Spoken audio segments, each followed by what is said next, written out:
왜? 말로 싸우면요, 남자는 여자를 못 이겨요. 남자는. 왜냐하면 여자는 하루에 25,000마디를 하고 남자는 하루에 15,000마디밖에 못 하거든요. 그러니까 말로는 여자를 이길 수가 없어요. 나는 우리 신부들 중에 수녀님하고 싸운 신부들 중에 수녀님하고 싸워서 수녀님을 이긴 신부를 본 적이 없어요.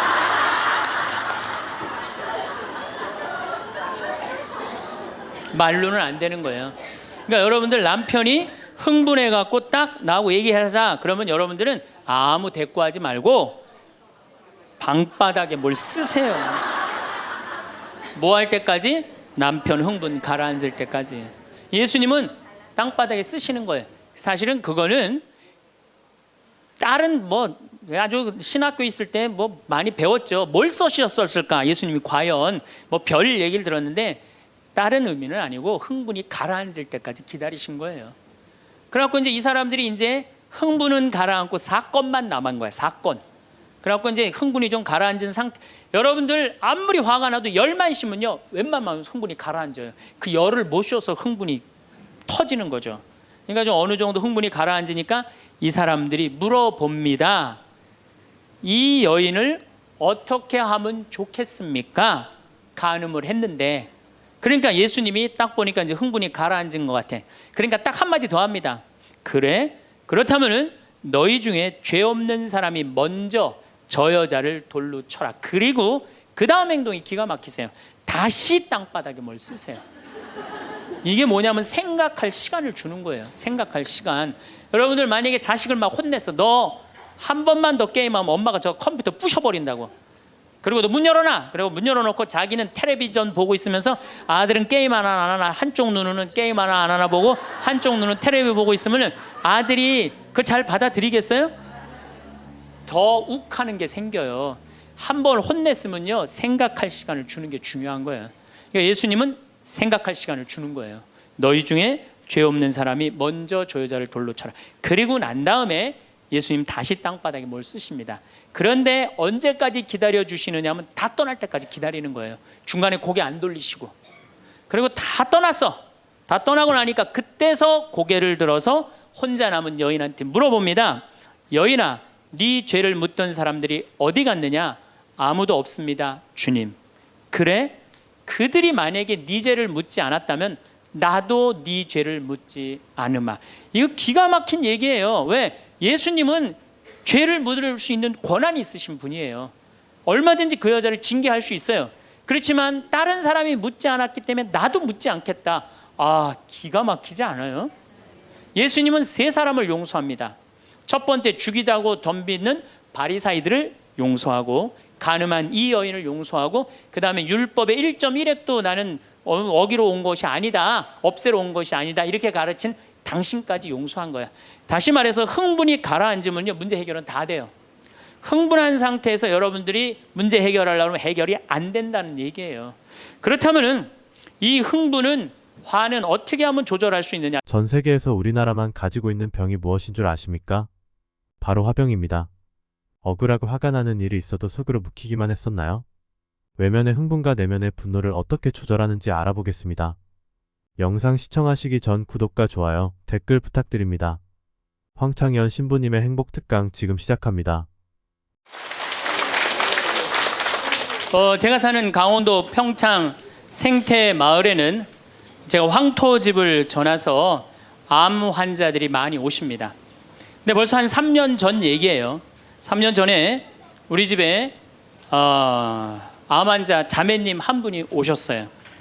한 분이 오셨는데, 이분이 5월달경에 오셨는데 완전히 얼굴이 새카마신 분이에요. 남편이 뭐라고 그러느냐면은 간까지 다 암이 전이 돼서 3개월밖에 못 살 거라고. 신부님 마지막으로 황토집이 좋아서 왔노라고. 그래서 신부님이 좀 살려달라고. 내가 무슨 재주로 살려줘요, 제가. 그래서 좀 우리 집에 내가 행복론 강의라니까 행복론 강의 좀 들으라고. 근데 마침 그때 암 환자들이 한 10분 정도 있었어요. 그런데 그 암 환자들하고 다른 분들하고 강의를 하는데 10분이 다 웃는데 그 자매는 안 웃는 거예요. 왜 안 웃느냐?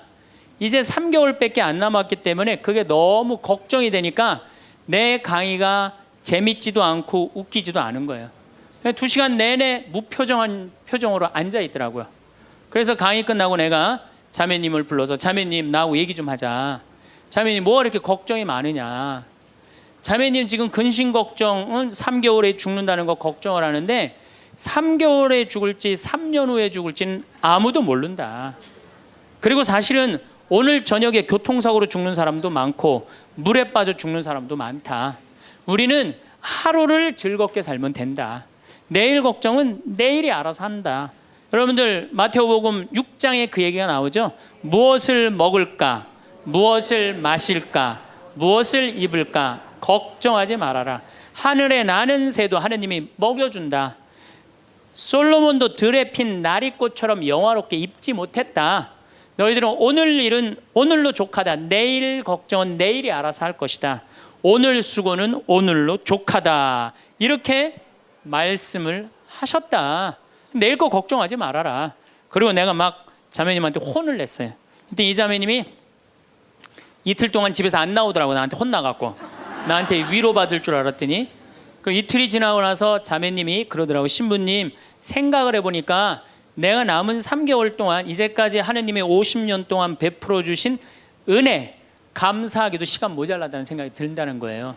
마음이 바뀐 거죠. 마음이 바뀌부터 이 자매가 웃기 시작하는 거예요. 막 웃기 시작하는 거예요. 강의를 듣고 웃고 막 그 동료 환자들하고도 산책 다니면서 웃고. 사람이 웃으니까 참 보기 좋더라고요. 얼굴은 까맣게 됐지만은. 그리고 이제 6월 달에 항암을 하러 여기 암세타로 왔어요. 항암을 뭐 거의 5년 동안 암하고 투병을 했으니까 항암을 이제 한다고 10일 있다가 온다는 자매가 가자마자 6일 만에 돌아왔어요. 왜 돌아왔냐 그러니까 신부님 자기가 5년 동안 항암을 하는 동안 정말로 매번 토하고 매번 울었대. 너무 아파갖고. 근데 이번에 가서 항암을 했는데 안 토했다는 거예요. 안 아팠다는 거예요. 너무너무 좋더라는 거예요. 그래서 6일 만에 내가 하느님한테 매번 감사했대. 하느님 감사합니다. 안 아프게 해주셔서. 하느님 감사합니다. 안 토하게 해주셔서. 계속. 그리고 6일 만에 내가 살 때는 평창이다. 그리고 평창으로 돌아온 거예요, 이 자매가. 끝나자마자. 그래갖고 이제 우리 집에서 이제 생활을 하는데 후배 암 환자들이 오면은 내가 시키지도 않았는데 이 자매가 데리고 다니면서 감사해야 된다. 찬양해야 된다. 자매가 알아서 하는 거죠. 근데 우리 집은 이제 7월 달이 되면은 아이들이 환경 교육을 받으러 한 4,000명 정도 와요. 그래서 암 환자들이 사실은 다 집으로 보내요. 그 자매도 이제 전라도 순천 분인데 가시라고 가셨다가 방학 끝나면 오라고. 자기는 안 간다는 거. 내가 살 때가 여긴데 어딜 가냐고. 그래도 갔다가 오시라고. 그리고 자매님 이하 암 걸리신 분들 다 집으로 보냈어요. 8월 달이 되면은 전에는 밀린 강의가 많아갖고 여름방학 끝나면 전국으로 강의 다니냐고 정신이 없죠. 암 환자들 일일이 다 체크를 못했어요. 그 자매를 까먹었어요. 까먹고 이제 10월 달이 됐어요. 10월 달이 됐는데 형제님이 전화를 하셨어요. 베드로인데. 신부님 저 베드로예요. 그러면 그때 전화한 거는 이제 이미 세상 부인이 떠나갖고 이제 장례 치르고 사모하고 49제 하고 그러고 난 다음에 이제 내 생각이 나서 대개 이제 우리 집에 이제 오신 분들이 그렇게 전화를 많이 하세요. 이제 돌아가셨고 다 장례 끝났고 어디다 모셨고 그래서 신부님 이제 기도해 달라고. 그래서 이제 자매님 어떻게 됐느냐고 나는 이제 어디다 묻었느냐고 이렇게 이제 물어본 거죠. 네. 그랬더니 형제님이 신부님 우리 마누라가 이틀 전인가 3일 전에 서울에 가갖고 그 그 방사능 치료하려고 갔는데 그 암세포를 검사를 했는데 신부님 글쎄 암세포가 다 사라졌다는 거예요.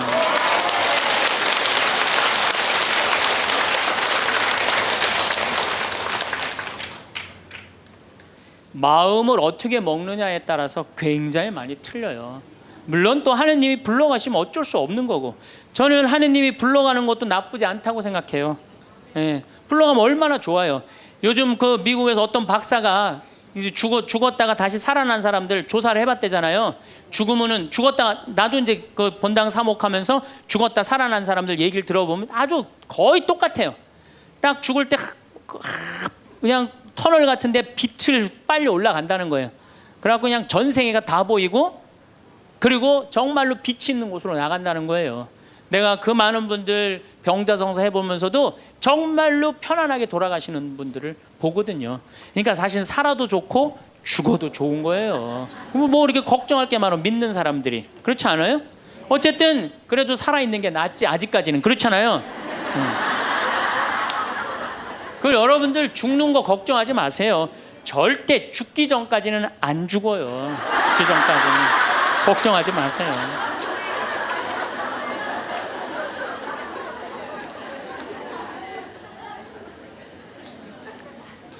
축하한다고. 근데 산책을 나갔다는 거예요. 아, 그렇다고. 예. 그래갖고 이제 11월 달이 됐어요. 우리 집에 이제 은퇴 신부님들이 자주 오세요. 그래갖고 이제 은퇴 신부님들 장어를 사드린다고 내 차에 모시고 가는데 저녁에 전화가 왔어요. 근데 젊은 여자야. 신부님, 84살 먹은 신부님, 73살 먹은 신부님을 내 차에 태우고 운전을 하고 하는데 전화가 왔는데 내가 모르는 번호야. 근데 저쪽에서 너무 이쁘고 젊은 여자가 신부님 저예요 그러는 거예요. 아니 내가 누군지 어떻게 알아. 목소리가 너무 이뻐. 그래서 실례하지만 누구시냐고 그랬더니 저쪽에서 뭐라 그러냐면 신부님 섭섭해요. 제 목소리를 벌써 잊으셨어요 그러는 거예요. 그래서 내가 누구냐고 그러니까 저 마리아예요 그러는 거예요. 그러니까 그 자매야. 아니 목소리가 원래 이렇게 이뻤느냐고. 말만 하면 울음을 물었거든요. 신부님 나 죽으면 안 돼요 이랬던 자매인데 이렇게 밝은 목소리냐고. 신부님 제가 요즘 너무 건강이 좋아지고 너무너무 행복하다고. 그리고 재작년 5월 달에 내가 전라도 여수에 강의를 갔는데 문수동 성당이라는 곳에 강의를 갔는데 그 자매가 순천에서 온 거예요. 갓김치를 담아서. 근데 이 자매가 나한테 전화해갖고 신부님 자기는 너무 행복하다는 거. 뭐가 행복하냐고 하니까 드디어 파마를 했다는 거예요. 암 환자들 꿈은 파마하는 거 아니에요. 그리고 딱 봤는데 그 자매가 이뻐요. 되게 암 걸리는 사람들 특징이 뭐냐면 이뻐요. 암 걸린 사람들이 왜 이쁜지 알아요? 이쁘니까 승질을 못 내잖아요. 이쁜 척 해야 될 거 아니야. 그러니까 화나는 일이 있어도 다 참고 사는 거야. 그러니까 이쁜 사람들이 암에 많이 걸려요. 또 어떤 사람이 법 없이도 사는 사람들이 암에 많이 걸려요. 다 참고. 그게 다 암이 되는 거예요. 그걸 참고 사느냐고. 참 예쁘게 생겼어. 그 많은 분들 중에 딱 마리아 자매가 눈에 딱 띄더라고요. 우리 직원들은 몰라보더라고. 얼굴이 분홍색으로 변하고. 나를 끌어안으면서 자기 너무 행복하다는 거. 그러니까 이 자매는 딱 끌어안았는데 내가 성령으로 꽉 차 있는 걸 느끼겠더라고요. 근데 3개월 만에 돌아가신다는 분이 지금 3년째 살고 있어요. 지금까지도. 그래서 여러분들 우리가 마음을 근심 걱정하지 말고 감사하다가 살다 보면은 우리한테는 늘 행복한 일이 벌어진다. 신부님 결혼 생활을 한번 해보세요. 얼마나 화가 나나. 여러분들 누구 때문에 제일 많이 화가 나요? 남편, 아내, 자식들 때문에 화가 나죠. 이 자식들하고 관계를 보면은 자식 그냥 아무 잘못도 없는데 자기 화나면 자식들한테 뭐라고 폭언을 쏟아붓느냐면은 다 필요 없어. 너도 필요 없어. 그러죠?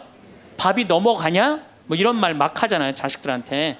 근데 여러분들 자식들한테 화로 키우면 그 화가 자기한테 돌아옵니다. 제가 한 15년 전에 용산 전자랜드에 내 후배 신부가 전축을 산다고 그래서 전축사로 갔어요. 그때 2월 15일경이었어요. 졸업 시즌이었어요. 전축을 사러 갔는데 그날 아마 아들이 이제 졸업을 했나 봐, 중학교를. 그래갖고 컴퓨터를 사준다고 엄마하고 아들하고 나온 모양이에요. 근데 엄마는 100만 원을 들고 나오고 아들은 그 컴퓨터 앞에서 150만 원짜리 컴퓨터를 자꾸 사고 싶어 하더라고요. 그러니까 이제 아들하고 엄마하고 하니까 엄마가 슬슬 열받는 거지. 아들이 그냥 100만 원짜리 사면 좋은데 150만 원짜리 자꾸 산다고 우기니까 엄마가 너무 열받으니까 이 감정을 조절하지 못하고 아들 귀싸대기를 때렸어요. 그 많은 사람들이 있는데 쫙 소리가 났어요. 난 전축 사다가 무슨 소린가 했더니 때린 거 엄마가. 그래갖고 내가 그 모자가 하는 게 하도 신기해서 전축 사는 걸 관두고 구경하기 시작했어요. 어떻게 되나. 근데 엄마가 너무 화가 나니까 이성을 잃으니까 뭐라고 그러느냐면은 너 지금부터 나한테 엄마라고 그러지 말고 아줌마라고 불러. 내 말 그렇게 안 들을 거면 아줌마라고 불러. 나 지금부터 네 엄마 아니야. 얘가 그냥 귀싸대기를 맞고 얼마나 창피해. 그 많은 사람들이 봤는데 막 울더라고 얘가. 그런데 막 울더니 계단에서 막 울더니 얘가 착한 애예요. 막 한참 생각하더니 자기가 잘못했다고 생각을 했는지 엄마한테 가갖고 엄마 미안해 내가 100만 원짜리 살게. 분명히 그랬거든 아들은. 근데 엄마는 이미 이성을 잃은 상태야. 그러니까 엄마가 웬만한 엄마는 고맙다 네가 그렇게 마음을 돌려줘서 그리고 내가 때린 거 미안하다 이래야 되는데 이 엄마는 완전히 이게 정신이 나간 엄마라 뭐라고 그러냐면 이놈의 새끼 아줌마라고 부르는데 왜 자꾸 엄마라고 부르느냐고. 여러분 그 아이가 그날 컴퓨터 얻어갖고 갈 수 있어요. 그렇지만 시간이 지나면은 아이가 엄마가 컴퓨터 사준 거 생각할까요? 귀싸대기 맞은 거 생각할까요? 5년 10년 지나고 나면 컴퓨터 봐 아무 생각 안 해요. 때린 것만 생각나요. 그런데 부모는 참 이상해요. 자식한테 때린 건 하나도 생각 안 하고 잘해준 것만 생각해요. 그러니까 자식은 부모한테 맞은 것만 생각하고 부모는 자식한테 잘해준 것만 생각해요. 나중에 만나면은 이게 영 딴 마음을 갖고 사는 거야. 그러니까 여러분들 중에 만약에 자식들이 화가 나갖고 만약에 내가 때렸다 늙어서 호강받을 생각은 꿈도 꾸지 말아라. 며칠 전에 중국에서 한 엄마가 길거리에서 아이를 막 발로 차고 막 때리는 거 보셨죠? 방송에 나왔더라고요. 화로 키우면요 걔는 나중에 그 엄마한테 화로 갚을 수밖에 없어요. 근데 우리가 왜 자식들한테 많이 더 화가 나느냐? 이유는 딱 한 가지예요. 공부 못한다는 거예요. 공부 못한다는 거. 공부 안 하고 딴짓 한다고. 사친구 때 공부 안 하고 컴퓨터 게임이나 하고 더욱이 눈 동그랗게 뜨고 부모한테 덤비면 화가 나요 안 나요? 나죠? 그리고 그냥 문 쾅 닫고 자기 방에 들어가고 나오지도 않으면 속에서 불 나지 않아요? 근데 여러분들 자라면서 사춘기 때는 그러는 게 당연한 거예요. 사춘기 때는 방황할 수 있는 권리가 있는 아이들이에요. 사춘기 때는 자기가 방황하는 게 당연한 거예요. 얘네들은 권리예요. 방황하는 게 혼란스러운 게. 근데 엄마들이 그걸 허락을 안 해. 내가 좀 마음이 산란하고 그냥 몸도 막 변하고 그냥 정신도 이상하고 여자 보면 가슴이 흥분되고 막 그래갖고 학교도 가기 싫고 그래갖고 그냥 마음이 산란해갖고 오늘은 학교를 하루 접고 명동에서 좀 고민 좀 해야 되겠다. 학교를 하루 안 갔어. 학교 선생님 엄마한테 애가 학교 안 왔다고 그냥 찾아보니까 명동에서 그냥 애가 그냥 왔다 갔다 하는 거야. 엄마 미치는 거죠. 엄마 뭐라 그래? 너 방황은 나중에 지금 공부하고 방황을 엄마가 명동에서 대신해 줄 테니까 너는 지금 뭐 해야 돼? 공부해야 돼. 얘는 방황할 자격도 없는 거예요. 우리나라 애들은. 우리나라 애들은요 부모를 마귀로 보는 거. 마귀로. 자기를 괴롭히는 마귀로 보는 거예요. 부모가 어디 있어요. 사실은 여러분들 자식들한테 욕심만 포기하면요 자식들하고 싸울 일 하나도 없어요.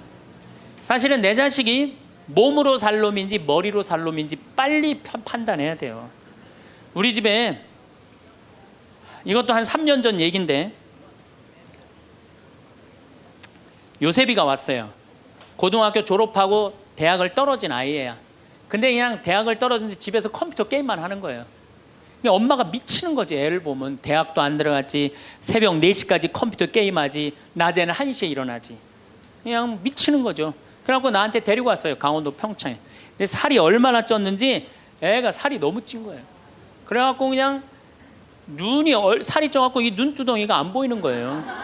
그래서 신부님 우리 애가 문제라고 공부는 안 하고 컴퓨터 게임만 한다고.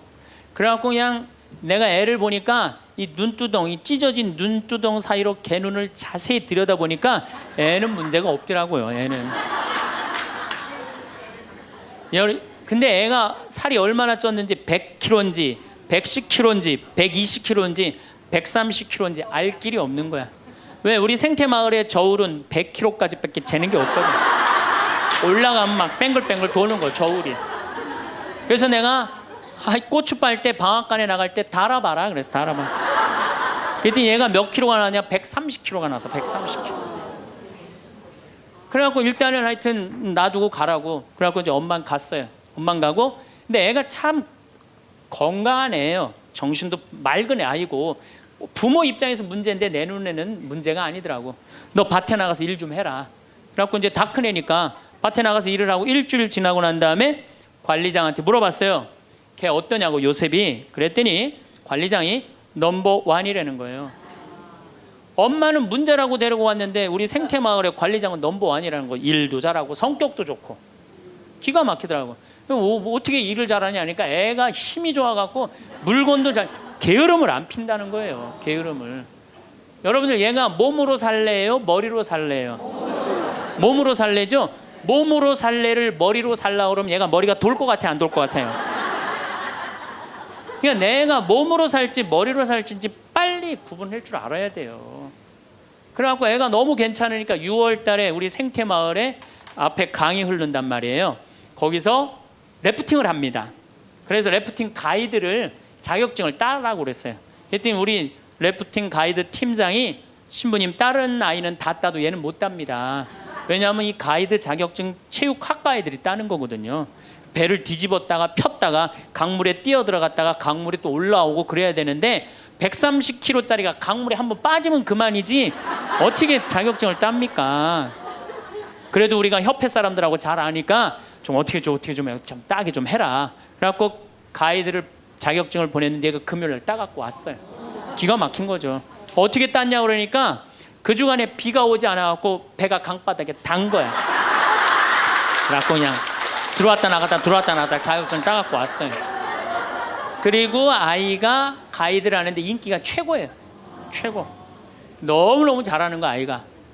그래갖고 이제 9월 달에 엄마가 와서 보니까 아들이 130kg짜리니까 116kg가 된 거야.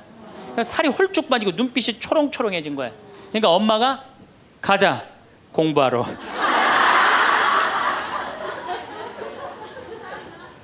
제가 보기에는 이 아이는 우리 집에 4년 동안 일하면은요 돈 5천만 원, 6천만 원, 7천만 원 벌어요.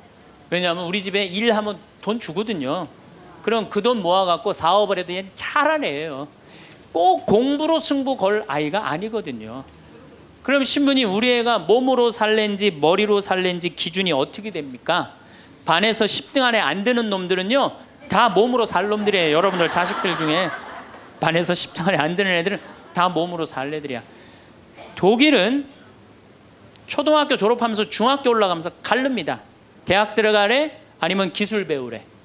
그래갖고 갈러도 학교 선생님이 갈러놔도 우리 애가 왜 이 머리가 나쁘냐 이렇게 따지는 부모 하나도 없대요. 그러니까 그 독일 사람들은 그게 내 아이가 몸으로 살고 손으로 기술로 하는 걸 좋아한대요. 그리고 그렇게 아이가 살도록 도와준대요. 근데 우리는 만약에 그렇게 했다. 내가 교장 선생님들, 교감 선생님들한테 강의 한번 간 적이 있어요. 연수원에 가서. 그랬더니 교감 선생님들이 만약에 우리가 그런 결정을 하면 지금 학부형들한테 맞아 죽는다는 거예요. 우리나라 부모님들이 욕심이 너무 많은 거예요. 자식들한테. 그러니까 자식들이 희생당하는 거죠. 자식들이 희생당하는 거예요. 그러니까 독일은 대학을 졸업하는 비율이 아이들의 한 25% 정도밖에 안 된대요. 대학을 졸업하는 아이들이. 들어가는 애들도 많지 않고, 미국은 뉴욕 잘 사는 데가 대학 졸업하는 비율이 60%예요. 60%. 그런데 우리나라는 대학에 지금 입학하는 게 몇 프로냐면 92%예요. 아무나 다 대학 가는 거예요. 아무나 다. 그러니까 독일은 몸으로 살 애들이 75%야. 그렇죠? 그 다음 미국은 몸으로 살 애들이 40에서 50% 정도 돼요. 우리나라는 92%가 미국은 또 미국이나 캐나다는 60%가 대학에 들어가도 졸업하는 건 그중에 반밖에 못해요. 다 졸업 못해요. 그래서 그쪽에 가보니까 입학은 물어봐도 졸업은 물어보는 게 아니래요. 졸업하는 게 그렇게 어렵다는 거예요. 근데 우리는 92%가 들어가면 92% 거의 다 졸업을 하는 거야. 우리는 몸으로 살 애들이 8%밖에 안 돼. 머리로 살 애들이 92%고. 공장에, 농장에 일할 사람들이 있어요? 없어요. 그러니까 이 나머지 92% 중에 취직을 다 합니까? 40-50%밖에 못해요. 그러면 나머지 40%는요 한량으로 남는 거예요. 취직도 못하고. 그럼 그 자식 보고 있으면 속에서 불이 나요, 안 나요? 불이 나죠? 근데 누가 잘못한 거예요? 부모가 잘못한 거예요. 처음부터 너는 머리로 안 될 것 같으니까 우리 몸 쪽으로 가자. 그래갖고 농사를 가르치든지 기술을 가르치면은 걔 벌써 취직해갖고 일했을 거예요. 근데 다 우리의 삐뚤어진 욕심 때문에 아이도 망가뜨리고 부모도 망가지고, 그래갖고 돈 쏟아 넣느냐고 노후 대책연금도 못하고, 그러니까 그냥 전 국민이 그냥 화 속에서 사는 거예요. 그러니까 저는 정말로 우리나라 이 교육제도가 화의 근원이라고 생각해요. 그렇다면은 자식 때문에 화나죠. 그런데 이 부부라도 서로 사이가 좋으면은 좋은데, 엄마들이 자식한테 미쳐갖고 남편한테 신경 써야 안 써요? 안 쓰죠? 남편이 외로운지 힘든지도 몰라요. 근데 자식들은 부부가 막 사랑스럽고 이렇게 다정하게 지내는 부모를 본 자식들은요, 안정스럽게 자란대요. 근데 부부가 맨날 싸우고 막 이러는 자식들은요, 굉장히 불안정하게 자란다는 거예요. 그래서 저는 정말로 감사한 게, 저는 고등학교 졸업할 때까지 부부는 안 싸우는 건 줄 알았어요. 부부는 한 번도 부부 싸움을 본 적이 없어요, 저는. 근데 내 고등학교 때 친구가 아이 뭐 술 먹자고 고등학교 때, 왜 그러냐 그러니까 아버지가 엄마를 때려갖고 눈탱이가 밤탱이가 됐다는 거예요. 자기 너무너무 괴롭다는 거예요. 그래서 저는 그때 충격받았어요. 어떻게 부부가 싸우느냐, 그런 충격을 받았어요, 저는. 왜냐하면 나는 우리 어머니 아버지 싸우는 걸 한 번도 못 봤거든요. 그래서 내가 그 얘기를 얼마 전에 우리 형제들이 다 모였을 때, 나는 어머니 아버지 싸우는 걸 한 번도 못 봤다 그랬더니 우리 형제들이 이구동성으로 딱 한마디 하더라고요. 신부님이 집에 붙어 있은 적 있어야지 그걸 보는 거 아니냐.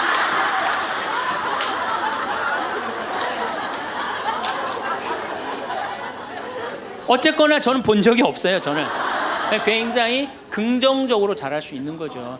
근데 우리나라 남자들은 참 불쌍해요. 돈은 죽어라 벌지만 그 돈을 마음 느긋하게 써볼 수가 없어요. 그렇죠? 자식들 학원비에 대학 등록금 대다 보면은 30에 결혼해서 시집 장가 갈 때까지 60대까지 노예같이 사는 게 대한민국 남자들이에요. 이 남자들 짜증 나겠어요, 안 나겠어요? 화가 나겠어요, 안 나겠어요? 날 수밖에 없어요. 그런 남편들을 신경 한번 써줘 봤어요. 정말로 정말 남편 정말로 남편을 왕대조 패줘봤느냐고. 여러분들 길 가는 사람이, 여러분들 10,000원 주는 사람 있어요? 길 가는 남자가 당신 예쁘다고 10,000원 주는 남자 봤어요? 근데 여러분들 남편은 그냥 한 달에 뼈가 빠지게 벌어갖고 200만 원이든 300만 원이든 400만 원이든 갖다 바치잖아요. 그러면 그 남편한테 감사해야 될 거 아니야. 근데 그냥 감사는 안 하고 그냥 남의 김치찌개도 그냥 제대로 안 하면 그냥 못 끓이고, 그냥 자식이라고 있는 거 학원 다니다 보면은 밤 12시에 얼굴 보기도 힘들어요. 아버지가 자식을 키우고는 있지만은 다정한 자식을 구경하기가 힘들어요. 또 사춘기만 되면 이 자식들이 아버지한테 부드럽게 합니까? 반항하고 틱틱거리고 그러면은요, 우리나라 남자들은 갈 데가 없는 거야. 그래서 40대 남자들이 자살률이 세계에서 1위인데 우리나라 여자보다 몇 배가 많이 죽느냐면 3배가 많이 죽어요. 우리나라 40대들은 갈 데가 없는 거예요. 갈 데가 외로운 거죠. 또 여성들도 마찬가지야. 난 우리나라 여자들도 불쌍해. 이게 다 교육 때문에 그래. 교육 때문에.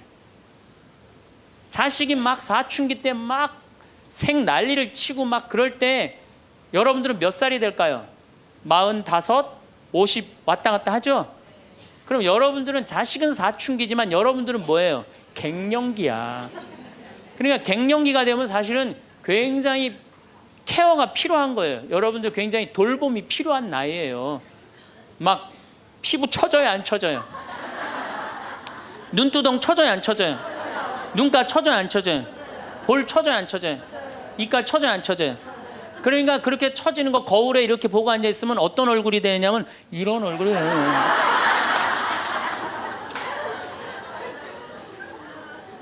사람은요, 눈가가 올라가야지 이쁘고 입가가 올라가야지 이쁘거든요. 그러니까 이제 50이 되면은 이쁜 게 하나도 없는 거야. 그러니까 젊은 여자들이 이쁘게 보이려고 화장할 때 어떻게 연필을 막 위로 그리잖아, 이렇게. 근데 50이 되면 연필로 그려도 결국은 어떻게 돼요? 끝이 떨어지잖아요.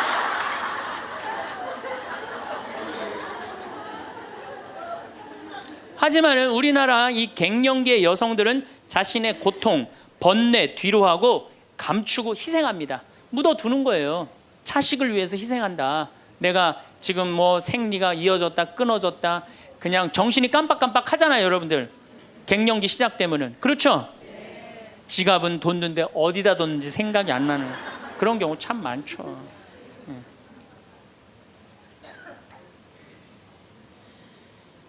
그러니까 자기만 희생한다고 생각을 하니까 화가 나는 거예요.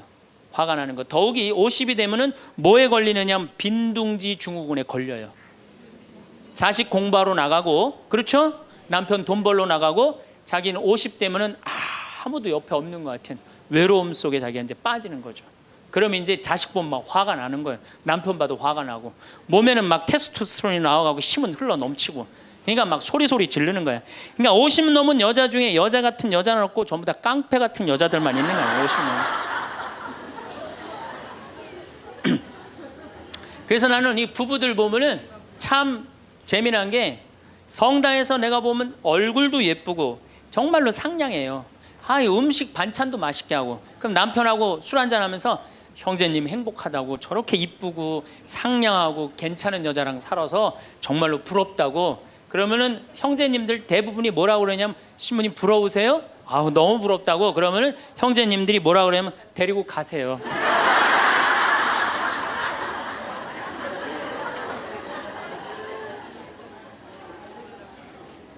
그래서 부부가 서로 사랑하지 못하고 자식하고도의 애정을 쌓지 못하고, 그러니까 우리가 이제 화가 꽉 차 있는 거예요.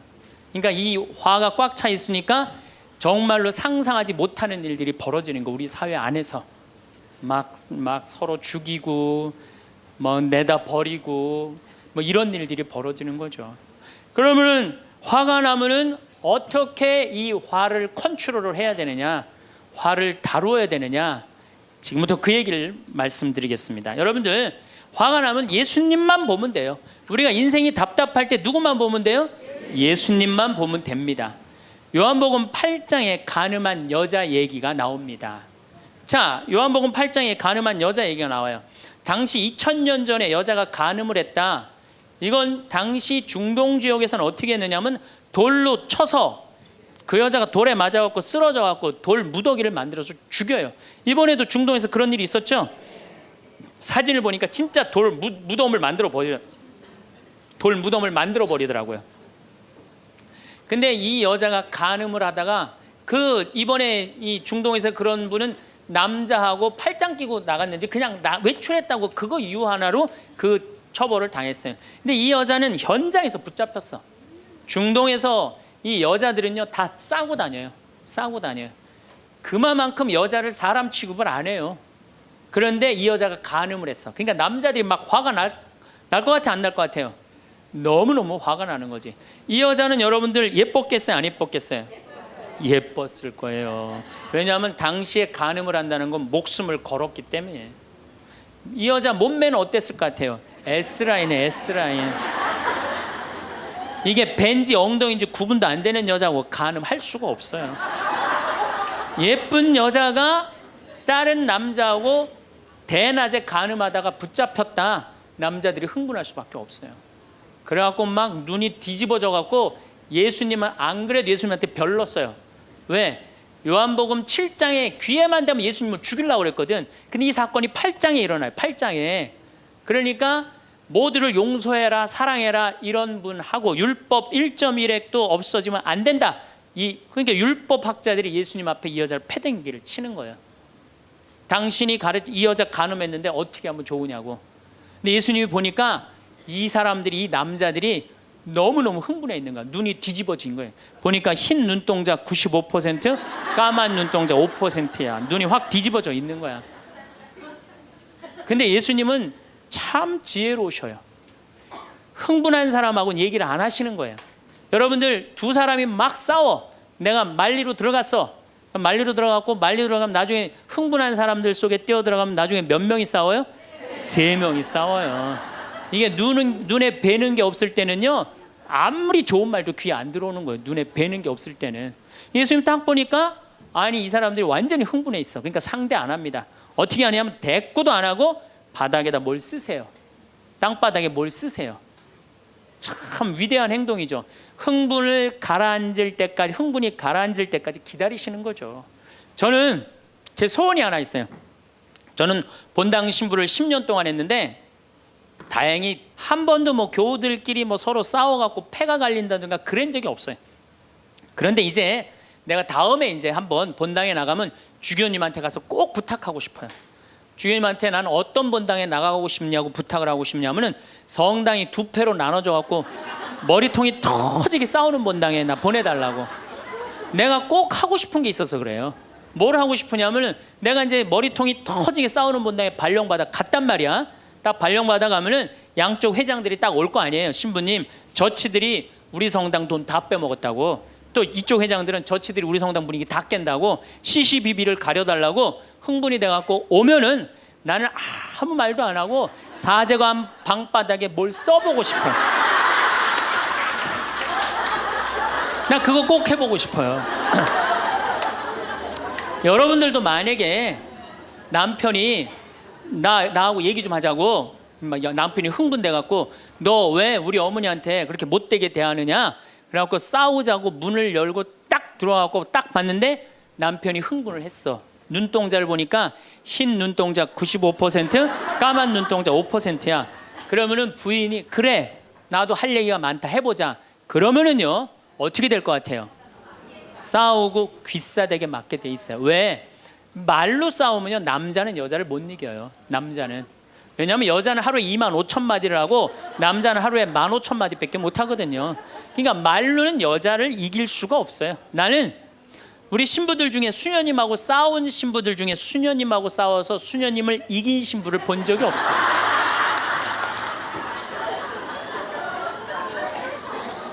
말로는 안 되는 거예요.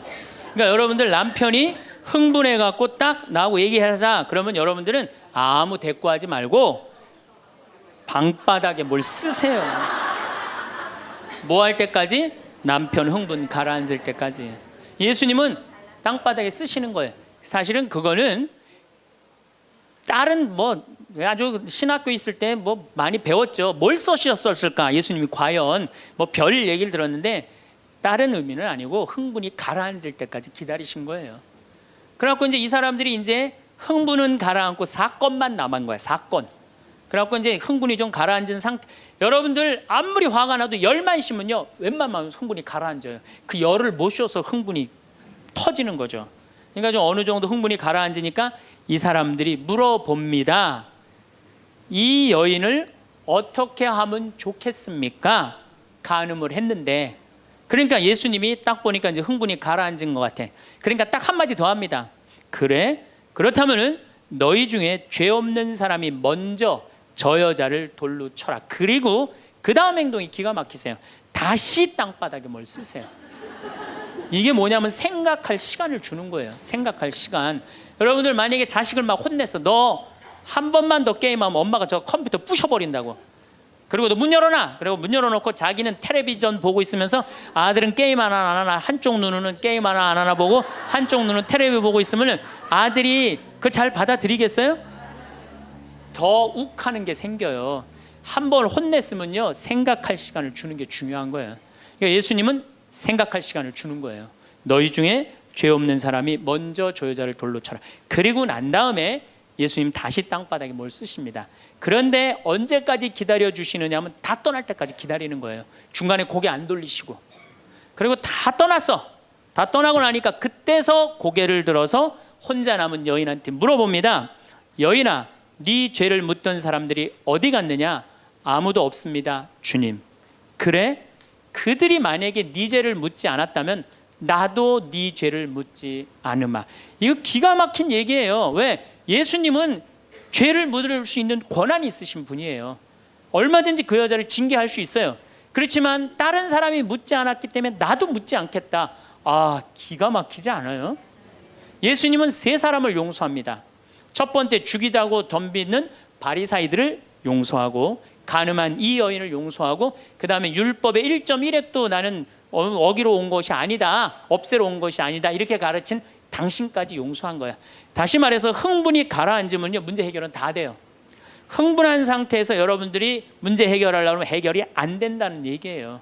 그렇다면은 이 흥분은 화는 어떻게 하면 조절할 수 있느냐? 첫 번째, 숨을 잘 쉬어라.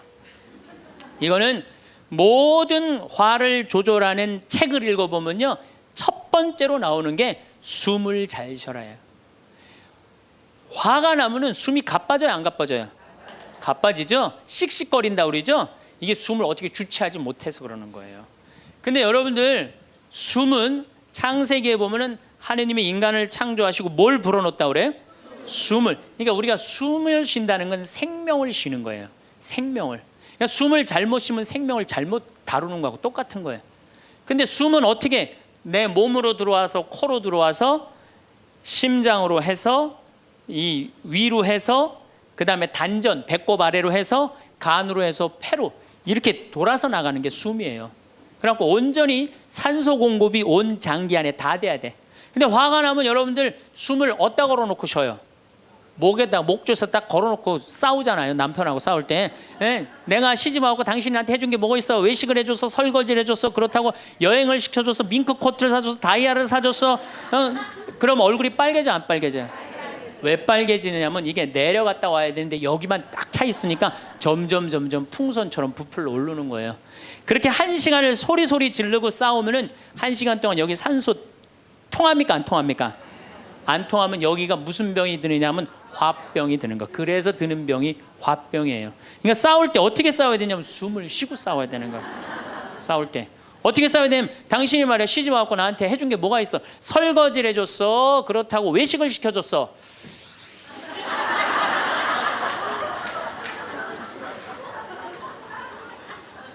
그렇다고 나 밍크 코트를 사줬어, 아니면 다이아를 사줬어. 당신 나한테 해준 게 뭐 있어? 내 시집 와서 고생만 했지.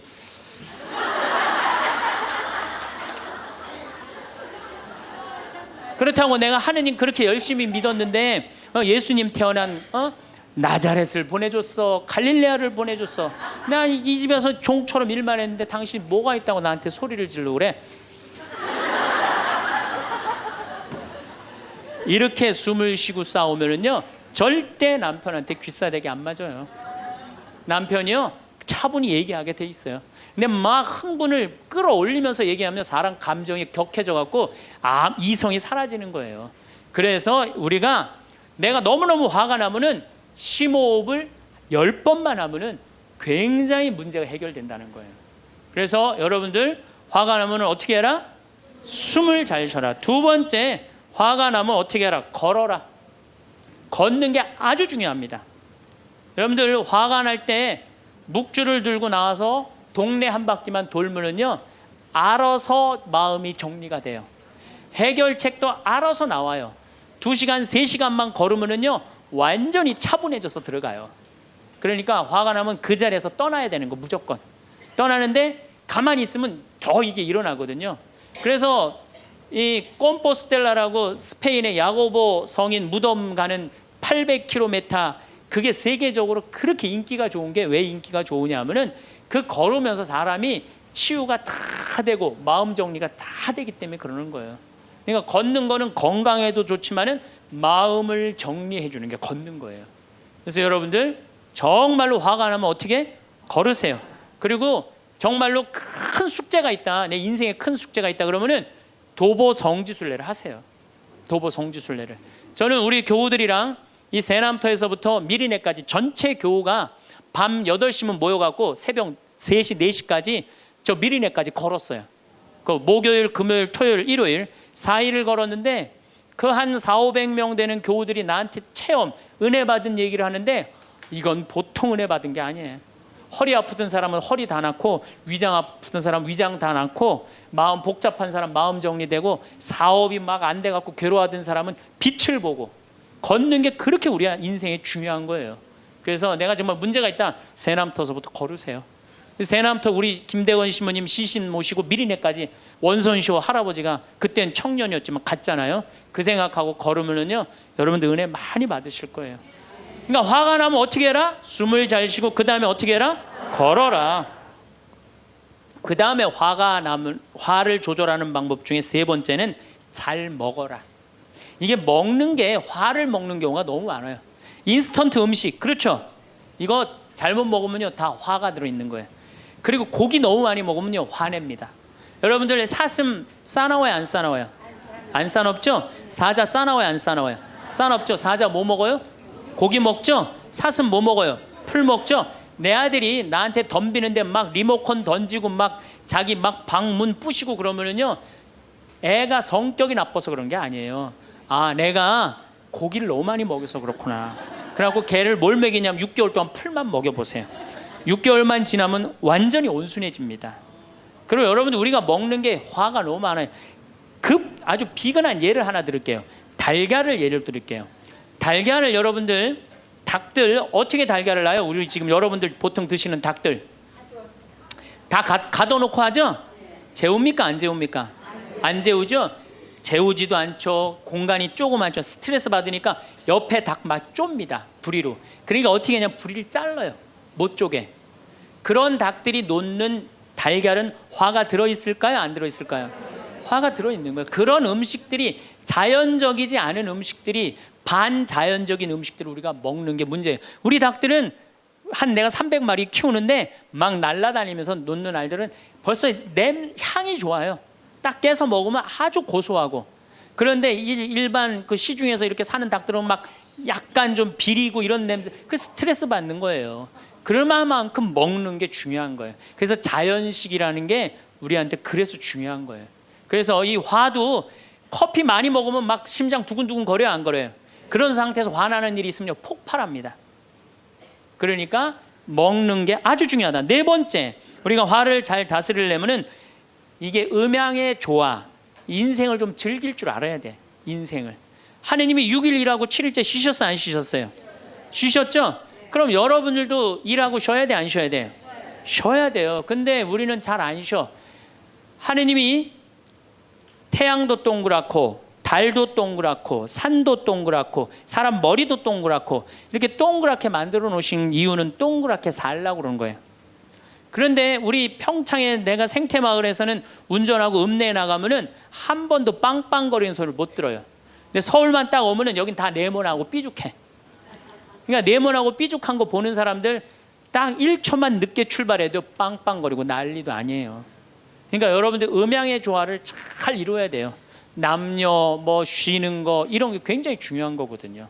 그래서 좀 어디 가서, 그러니까 우리 생태마을 같은데 1년에 일주일씩 와서 조용히 기도하고 쉬고 가면은 영혼이 편안한 거죠.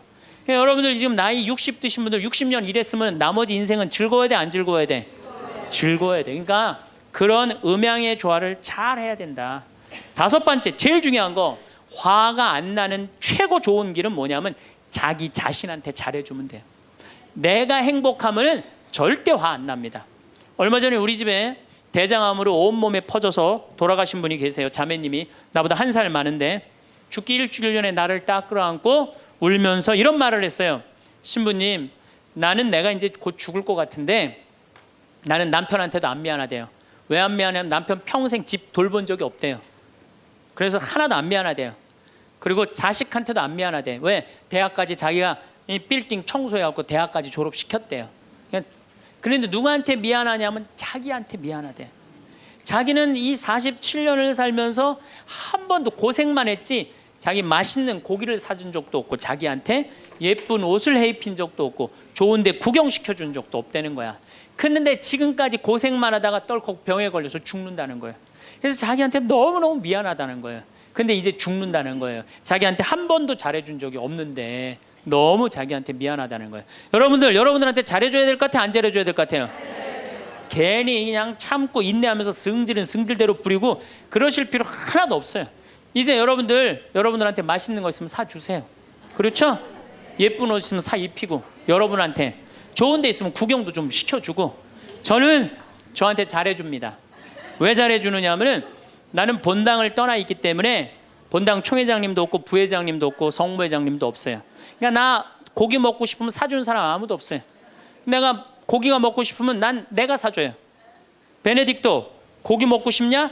가자, 내가 오늘 사줄게. 난 내가 데려와서 내가 사줘, 나한테. 그러니까 스트레스 받는 일이 없는 거예요. 남한테 섭섭한 것도 없고. 그래서 제가 항상 하는 얘기지만 집에서는 엄마가 행복해야 돼. 그래야지 자식이 행복한 거예요. 집에서는 아내가 행복해야 돼. 그래야지 누가 행복해? 남편이 행복한 거예요. 집에서는 며느리가 행복해야 돼. 그래야지 누가 행복해? 시어머니가 행복한 거예요. 그러니까 여기 계신 여러분들이 행복해야지 대한민국이 행복한 거예요. 이제는 예.